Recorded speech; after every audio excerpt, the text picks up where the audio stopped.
All right, welcome back to Streetlight Angels Podcast. That's Sap. All right, Josh here with you, and Casey. We got Casey here. Hello, everybody. We're on episode 3. I'm glad you've made it this far with us. Going to be a good one this time. Make sure you're strapped in and ready for this amazing ride. We're going to be getting us back to talking about how we can definitely get our children back on the streets until the streetlights come on. The last episode, we talked about money and class for a very short period of time. And what else was it? Disabilities. Disabilities. Yeah, that's right. We talked about disabilities as well. And some of you listeners asked me, like, those are pretty big topics to crunch down to 15 minutes. And you're absolutely right. We are literally just scratching the surface of these topics. And, you know, we just Googled what are some sensitive topics for us to talk about. And Casey, what were the rest of them? So we have a list of gender and sexuality, intimate partner abuse, mental health, relationships and conflict, sexual assault and harassment, and substance use. Yeah. So those are topics that are a handful of many that we're going to be talking about. And that's kind of what we need everybody to understand, that every single one of these topics are going to have their own episode, if not more. They may continue into, the next week, and the next week we may do a couple of extra episodes. Just keep in mind that we're not trying to, fly through any of these sensitive topics. We are absolutely going to talk about these, especially if they create havoc internally within, people's homes or even externally within the community and the neighborhood, because ultimately it's going to be affecting our children, right? Absolutely. And how we are interacting, how we're interfacing with society trickles down to these kids, and it really plays a crucial role in their life, whether we know it or not. And they are internalizing those things and trying to make sense to go forward in their day, how they make decisions, how they make one choice from one thing to the next. And then obviously understanding the difference between a consequence and being rewarded for those choices. Yeah. And just so everyone knows, everything that we talk about right now is unscripted, literally right off the top of our dome. We may have some topics that we jot down on a piece of paper 5 minutes before we get up on here, but we are talking to each other and you all from the dome piece right out of there. Just know that we're literally sitting in the car next to you, or in the chair next to you, or standing next to you, or on your jog while you're listening to this podcast. We're literally doing this with you. Other than being live itself, we're pretty much being this live. So there is one topic that we're going to be talking about today briefly. It's definitely one that wasn't on the original list that we talked about. We actually were talking about it prior to us even recording. And we're like, yep, let's just record it. Let's just talk about it on the podcast, because this stuff we were talking about is the exact same stuff that everybody needs to be talking about. But the main one that we're going to talk about today is accountability. Accountability, y'all. Such a big word. I don't think anybody's really holding themselves accountable these days very much, right? I mean, that is a bold word. It's also a very bold statement. Accountability is something that even as adults, we struggle with that. I mean, come on. Even in our workout classes, we try to have accountability, right? Having partners, having somebody to help keep us on track with life. Yeah, you're absolutely right. Holding ourselves accountable, you're literally telling yourself that you have failed and you need to do better. Or you are literally telling yourselves that you're wrong or you need to do better, period. That's difficult for a lot of people to do. I know it's very hard for me, and it has been for years for me to hold myself accountable for bad things, but you can hold yourself accountable for good things as well. Absolutely. Yeah, right? Yeah, absolutely. Accountability can be a positive word or a positive phrase that you can hold in your household. Accountability is keeping you on the track to whatever goal you have set in your mind. Right. Kind of like accountability would be a good goal or a good moral value. Hold that to a standard, utilizing your own accountability. So what we're really trying to go to is the accountability of our children, right? So you got to hold them accountable, because if we don't, look what's happening now. But what are we holding them accountable for? Responsibilities, you know what I mean? Or if they do something wrong, you got to hold them accountable for that. You can't just let it slide constantly. We do it too much. I do it all the time. I let stuff slide constantly from when I was a kid, right? I think as parents, we choose to do that because of things that maybe we've been through and we see how we want to parent differently. I mean, these kids don't come with an instruction booklet. It's not so black and white that we have it laid out. This is how we should do. This is what we should do for them. And this is how they're going to behave. This isn't robotical. It comes in ebbs and flows where, okay, we try this. It doesn't work. We try something different. It works great. Yeah, absolutely. And there are so many examples that we could use. And you're using one right now. You got the girls on lock right now. No, man. Right?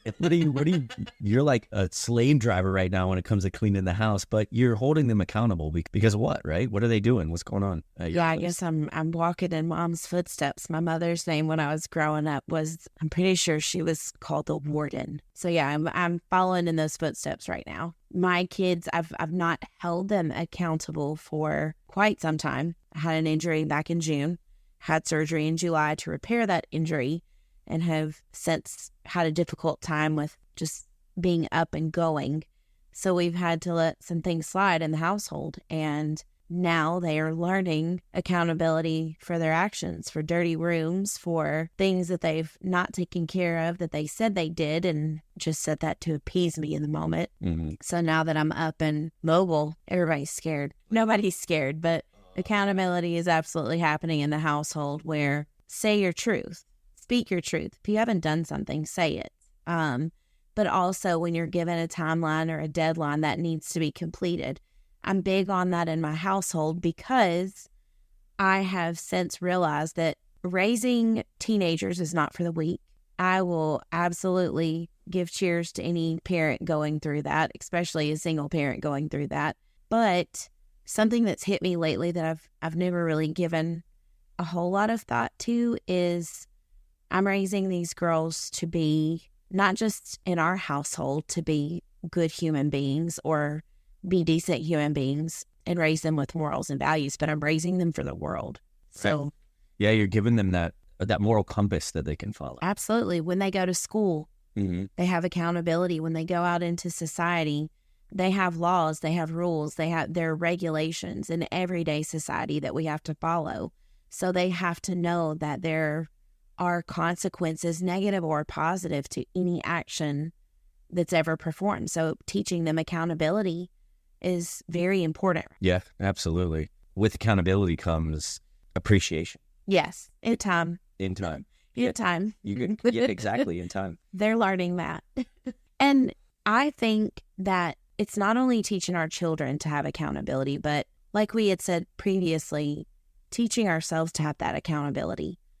So I had also learned a valuable lesson over the last 2 years that holding my kids to these standards also means that I'm backing the other people in their life. For instance, teachers. I know that's such a sore subject right now that, when our children go to school, these teachers are also trying to hold our kids accountable for their homework, for their behavior. It's got to suck for them. It's got to suck because they're probably doing it because there's parents out there that are not doing it. Absolutely. And now the teacher has to do it, and then the parent gets upset because the teacher's trying to show them what accountability. Absolutely. Like, come on. You know what I mean? That's ridiculous. You shouldn't have to worry about that. And I think one of the worst thing about it all is it trickles all the way up to the tippy top. You're talking about the heads of the United States that are not being held accountable for this stuff. I know for a fact that me, as a service member, if I had done some of the stuff that some of these people up in the tippy top have done, I would be sitting in prison, rotten right now, without my family, without my kids, without anything.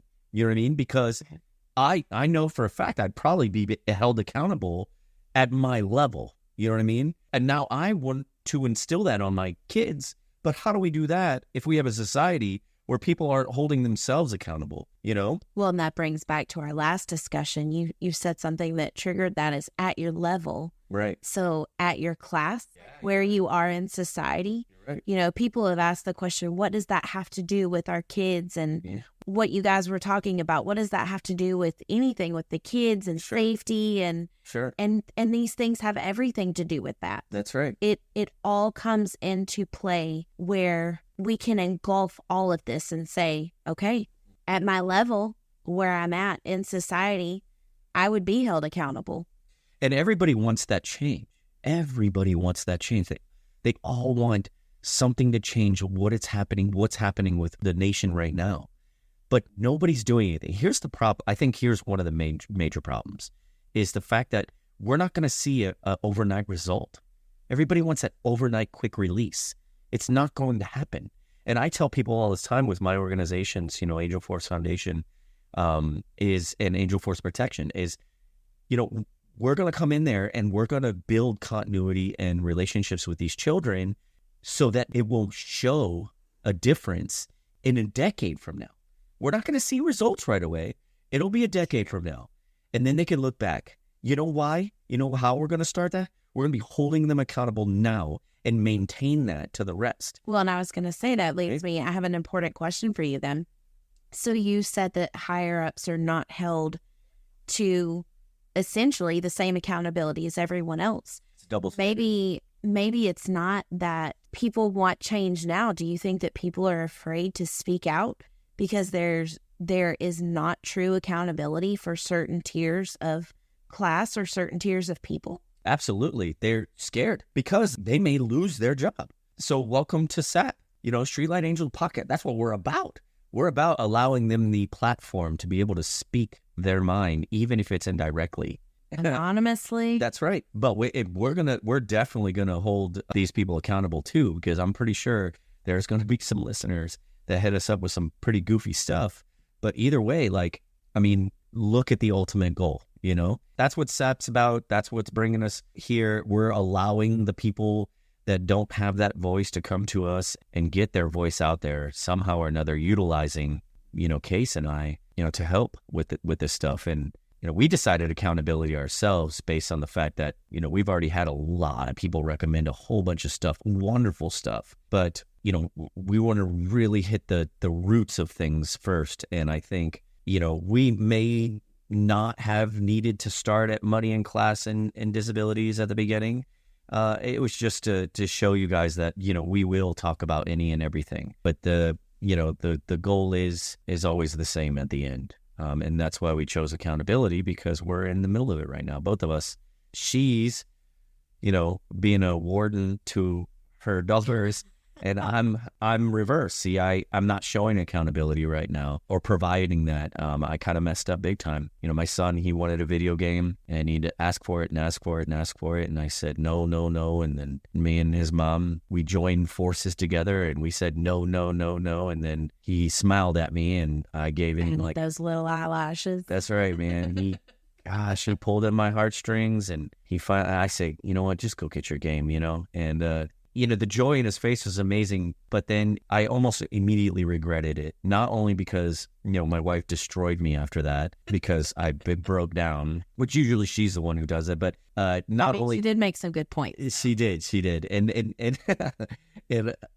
I had a short sense of joy when I said, okay, go get your game. But then immediately I was like, oh my gosh, man, like the dude's making a couple of B's. Like we're supposed to be, a single unit here. And we all know he can get those up. And the video games are definitely taking a toll on that. And just like your daughters, you took the phones away as an ultimatum and I take the games away as an ultimatum. But in the same token, it's like I couldn't do it. I had to just give it back, Well, and with that, though, my kids are also older than yours. So I've had to go and learn what worked for my family and what didn't work for my family. And taking a phone away was showing them, because they did not want to have accountability with their chores. They didn't want to be responsible. They didn't want to do the things that they've been asked to do. I am held accountable as a parent to teach them. It is my job as their mother, whether you want to look at that from a religious standpoint or even a secular standpoint, I am still held accountable to raise my kids and teach them the right way. So the phone is not a necessity of life. The phone is not going to make or break them. Now, in their little world, yes, I just broke it. I just broke their Snapchat streak. I just broke all these things that they do with their friends. But they're just them consequences. That's right. Their butts ain't going to get them until they clean their room. As they still might not, even when the rooms get cleaned right away. There's not instant gratification with it. You're right. It is. It's you like have to show. It's like the carrot. Yeah. Dangling the carrot. But you have to show that this behavior has changed. You can't just instantly, there's no instant gratification. You work for it, show that the behavior has changed. Show me over the next few days that you're going to clean your room. I'm holding you accountable for that. Check your chore chart. Make sure that you're doing what you need to. And also with me, making sure that I'm showing them clear-cut guidelines with what I'm holding them accountable for. And you can earn that. Yeah. With that said, I'm not the most popular person right now. No. Yeah, I'd be pretty upset if my mommy took my phone away from me, too. I'm pretty sure you didn't have phones back in your day, but okay. Age? No. Look, I was in high school when the first cell phone came out. I was so jelly because there was some kids that had them and I didn't. Man. The bricks. Oh, my gosh. Little Nokia. My dad had one. I don't know, the big, huge, brick. But either way, you know what I mean? Like the fact that both of my boys have iPhones right now. Right. Yeah, it's insane. And so you would think that with the access to all of that they would understand a little bit more accountability and responsibilities. You know what I mean? Like you would think that they would be more accountable, no? I mean, on the contrary, we have become such a lazy society with technology that it is unreal. So I do hold a different view on that. Yeah, no, I mean, I agree. We do. We're a lazy bunch of turds these days because we have just everything at our fingertips. It's crazy because I know for a fact I don't hold my boys accountable like I should. It's certainly not like how it was when I was a kid. But, I do the best I can based on the severity of what I need to hold. You know what I mean? Right. So, a long time ago when I was a kid, there was things that, people stressed about constantly that probably didn't need to be. You know what I mean? And so we've kind of laxed a little bit and opened the ability to allow them to maintain a little bit more responsibilities. But in the same token, like, I don't know, man, I really need to get my boys on a track of responsibility so that I can hold them accountable for some of that stuff. And that's my biggest flaws. I can't give them that if they don't even have responsibilities. You know what I mean? Well, and with that, accountability has so many things that come into play. You said, I can't show them that, and it triggers something in my mind for whatever reason, discipline. Discipline comes into play because we have to be, in my opinion, we have to be disciplined to teach these things, right? Mm-hmm. So even for myself, I have to ask myself, am I leading by example? Am I teaching them, showing them how to be accountable because I'm leading by example? Am I doing that in my own life? I've always strived to be the do as I do. Let me show you, let me lead you, not the do as I say, not as I do parent. Mm-hmm. That's been very important to me. And we had just had a recent conversation about that. Hey, I'm doing this with my life so that I can get to this spot in my life to show more discipline and reach goals. Right. And the reason I started doing that again is because I saw where I've been so relaxed in my own goals and my own ambitions that I've lacked teaching my kids that. Yeah, no, I can see that. One of the main reasons I'm continuing college classes right now is so that I'm essentially holding myself accountable. So then I can also teach my children that, their mom has a degree. Why doesn't dad? You know what I mean? Like, why doesn't Papa? I don't have one because I could come up with all kinds of excuses. You know what I mean? But I'm still getting one. And I can not only hold myself accountable, but when the boys don't do the homework or when they don't do what they're supposed to do when it comes to their education, again, it's a disciplinary subject to where I can hold them accountable. Yes. And that's the thing. So, well, and you can also relate to them. Mm-hmm. Now you're able to relate to them on a whole different platform. I mean, it was so different when we went to school. Things are harder for them. I feel that things are much harder for them in school today. They're learning more. It's at a faster pace. Testing is harder. I feel that everything is a lot harder. I can't even help my kids with math sometimes because I have no idea. I can do algebra all day long. I can show the work. I can show them how to do whatever is needed. And I think the new math was called Common Core. There's no way I know how to do that. I've had to pull up YouTube videos on how to help them with their homework. So they do have a lot more on them today, I feel, than we did as kids with our work. Thank God we have our phones too. Oh my God, yes. I couldn't imagine doing this without it. It's funny you say that because there's been a couple of homework assignments that, my boys would have. Oh my gosh. It's so bad to do this, but I can't be the only one. But like I will take a picture of their homework